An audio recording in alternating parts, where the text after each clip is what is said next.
You said Beta is not in urgent danger, so what are the Zeniths doing to her? Putting her to work. Merging Hephaestus with Gaia. A difficult, time-consuming task, as I'm sure you know. They will compel her if need be. But her life is not in danger. She's the only one who can do it. Because you people made her to be nothing but a tool. Gerard's idea, not mine. They always viewed me with suspicion when I attempted any form of kindness towards her. That's why I created the data channel. A virtual place where we could speak in peace.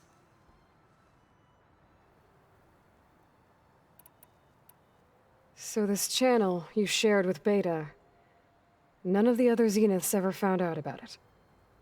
Gerard believes he's the most cunning of all of us. Even after 1,000 years, he still can't imagine that I would outwit him. The channel allowed me to interact with Beta away from their mistrustful eyes. It offered us a chance to be ourselves. Until you cut off all contact. Yes, though it pained me. I was worried that our meetings would do her more harm than good. Well, she felt like you tossed her aside. I was afraid the others would find out and punish her. She may not have had the comforts of friendship anymore, but at least I ensured she was safe. I know it seems harsh, but you must believe that her well-being has always been paramount to me.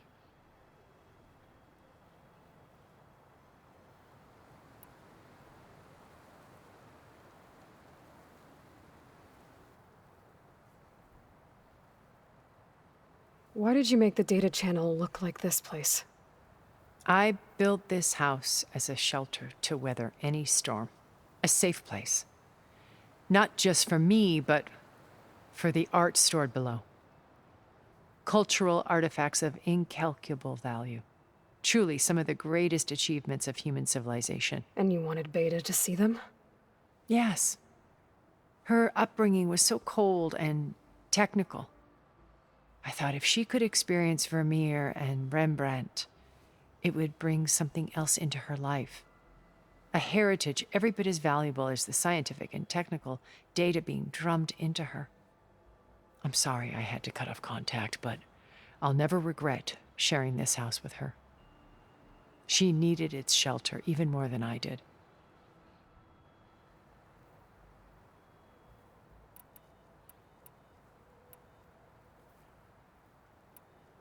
So you knew Elizabeth. What was she like? Liz was everything she was. I see in you. And more. Your ingenuity, your determination, your moral compass. You've managed to distill her greatest qualities and make them your own. I'm not asking about me. Tell me about Elizabeth. What was she really like? The honest answer is that I don't actually know. For all the time that I spent with her, she always kept a part of herself locked away. It was like that from the moment we met.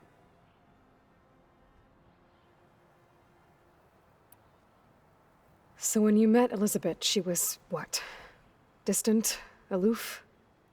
Not aloof. Not exactly. It was a summit in Paris about machine learning, a touchy subject in those days, because regulatory authorities were just starting to clamp down on AIs. Liz gave the keynote address. She had already achieved great renown for her work in automated environmental reclamation. But in her address, she was just starting to imagine the next step. An AI-driven system that wouldn't just act on its programming, but actually take responsibility for its sphere of influence. To care about life. Not just follow orders.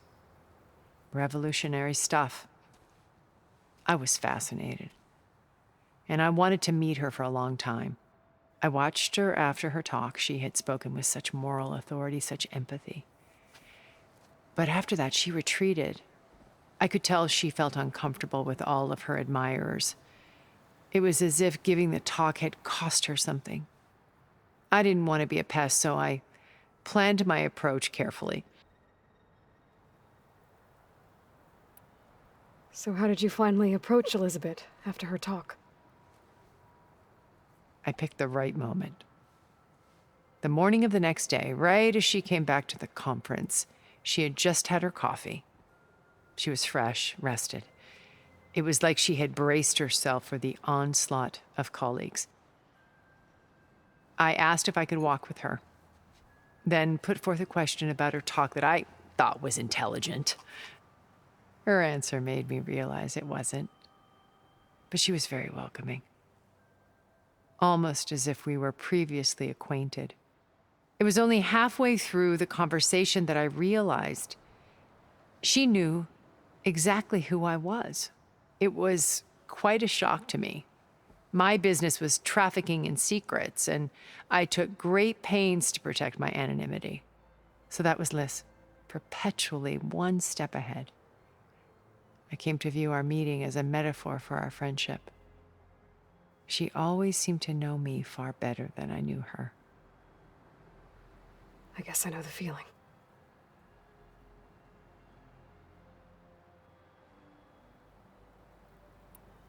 How do you know about Silence's plan? He isn't the only one adept at spyware.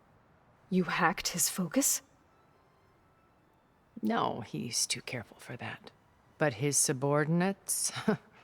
Not so much. He gave additional focuses to the tribals he branded the Sons of Prometheus. The ones working with Regala.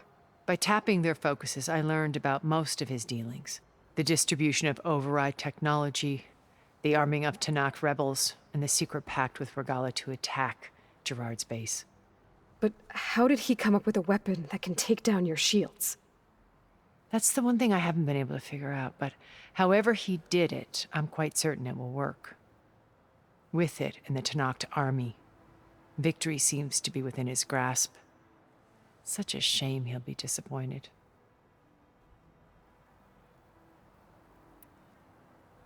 Regala's only interested in killing Hekarro and waging war on the Karja.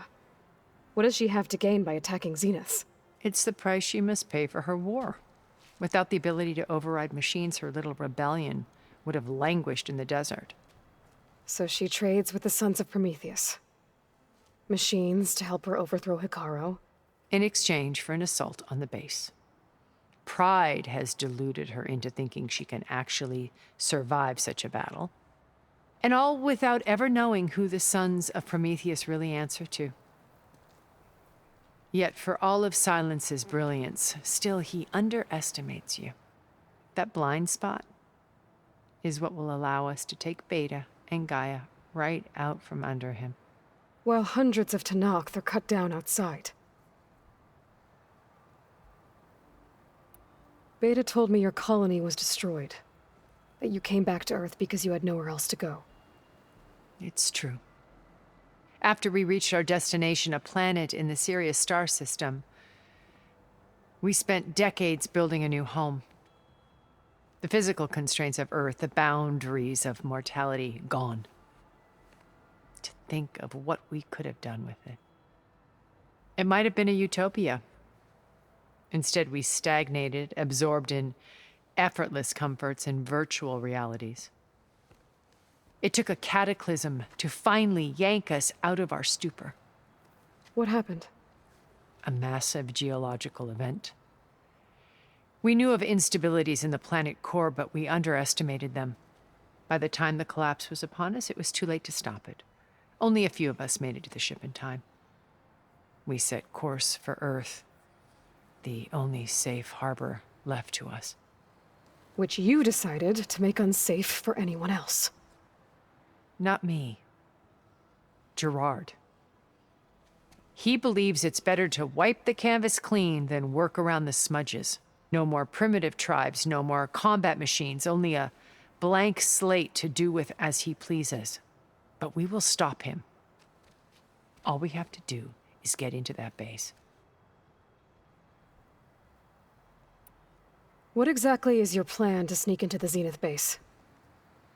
We will make use of a lesson I learned from an early age. Always know your exits. In this case, a place where Gerard's new construction meets the ancient foundation. a passage that only I can access.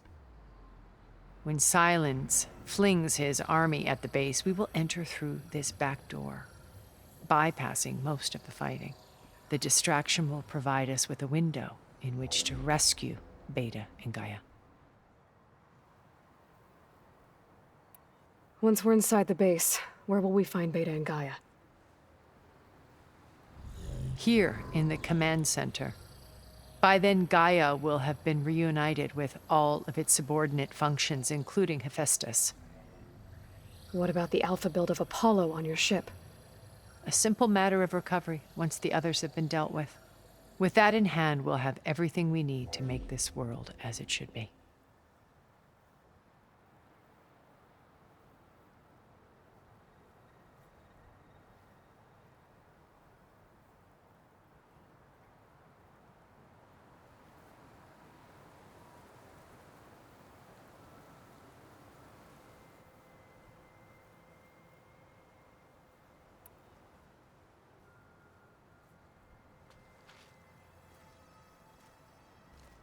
First Varl. Now Hekarro and the Tenakth. Your plan would wipe out an entire tribe. There has to be another way. We are in an admittedly desperate situation, but I assure you there isn't. Remember Zero Dawn. Elizabeth's sacrifice. Sometimes many have to die for a new world to grow. If it looks impossible, look deeper. Wait. The data channel. It still exists, doesn't it? I need you to open it. Let me talk to Beta. Impossible. We might be detected. It's worth the risk. There is another way, one where the Tenakth survive. But we won't. If the others... If you want to help, open it.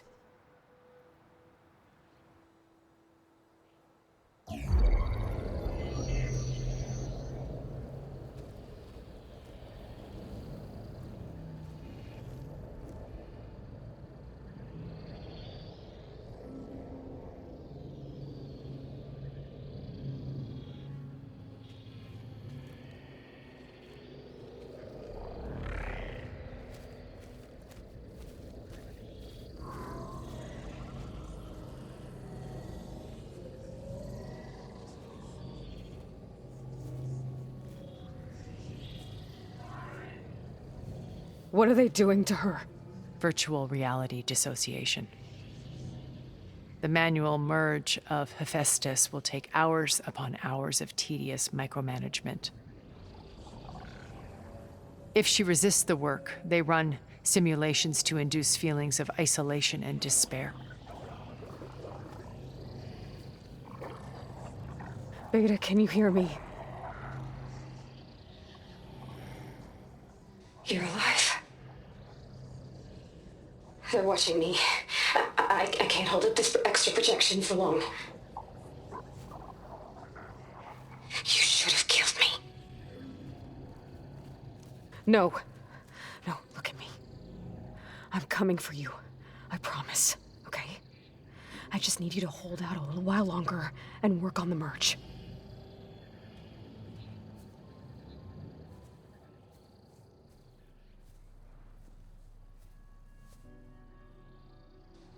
Then I think it can be done. I'll contact again when it's time. Can you hold on? As long as I know you're coming for me, I can endure anything.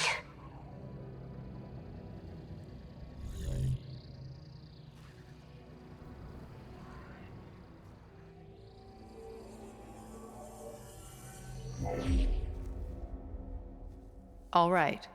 I did as you asked. Now I think you need to tell me what you're planning. I'm going to take Silent's army away. I don't need it. Only the weapon he made to penetrate your shields.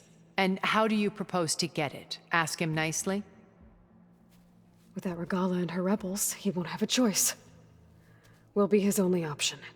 Only option for what? What did you tell her?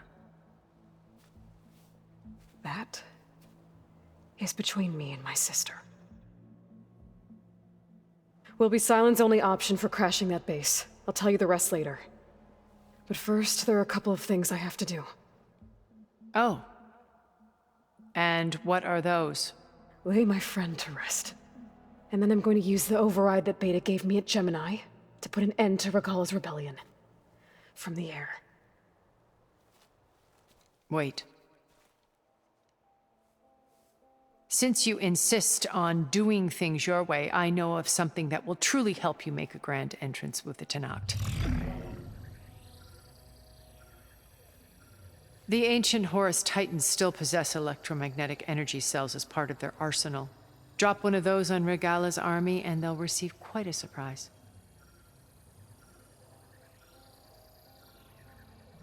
So go, do what you must. I'll come to your base if you manage to bring Sylens to the table. Not if. When.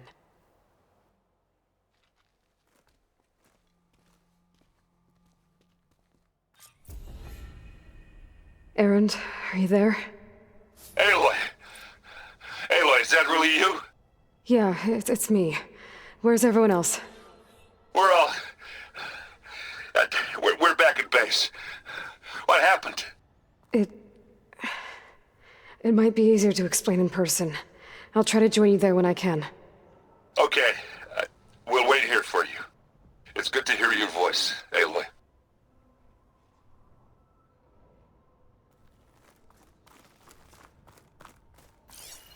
Plasma's wasted against that machine.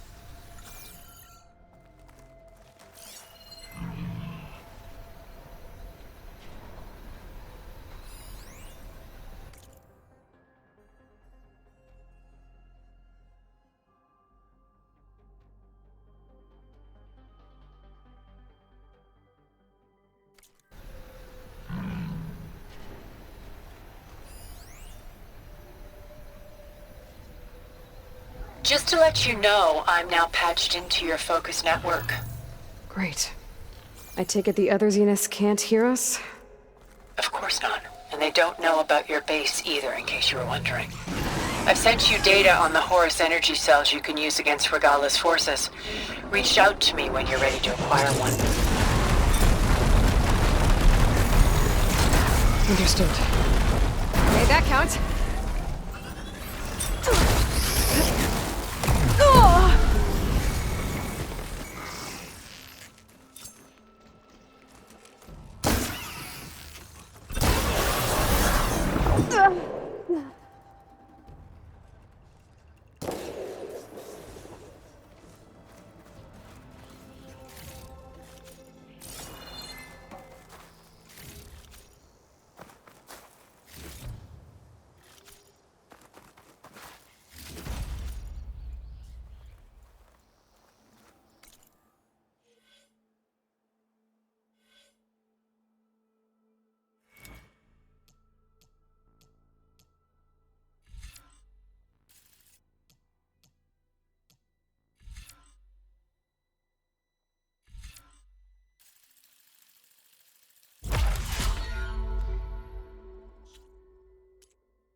Keep your eyes open out there, soldier.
You can make yourself stand out with that.